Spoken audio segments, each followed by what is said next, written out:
చేయండి రోయ్.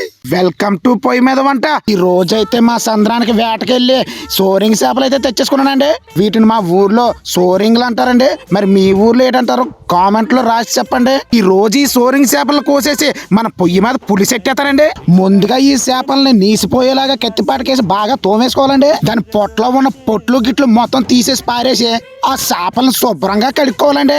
అందులో కాసంత వర్ర కాసంత గన్నుప్పు వేసుకొని ఆ తర్వాత నూనె వేసుకొని 5-6 పచ్చిమిరపకాయలు కోసుకొని ఓ ఉల్లిపాయ 2 టమాటాకాయలు బద్దలు కోసుకొని ఆ టమాటాకాయలు నలిగేలా బాగా పిసికేసుకోండి రోయ్. తర్వాత ఉప్పు కారాలు బాగా చేపలకు పట్టేలా బాగా కలిపేసుకొని పక్కన పెట్టుకోండి రోయ్. అలాగే నానబెట్టుకున్న చింతపండును బాగా పిసుక్కొని ఆ పిసుక్కున్న చింతపండు పులుపుని అందులో వేసుకొని పొయ్యి మీద పెట్టుకోవడమే.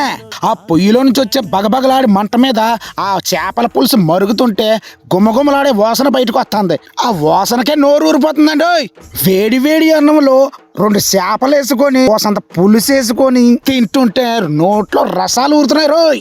మీరు కూడా ఇలా చేసుకొని ఆ చేపల పులుసు చిన్నపిల్లలకి పెట్టండి రోయ్. ఆరోగ్యానికి చాలా మంచిది. అలాగే ఇలాంటి మంచి మంచి వీడియోల కోసం మన పొయ్యి మీద వంట ఛానల్ని లైక్ కొట్టి సబ్స్క్రైబ్ చెయ్యండి రోయ్.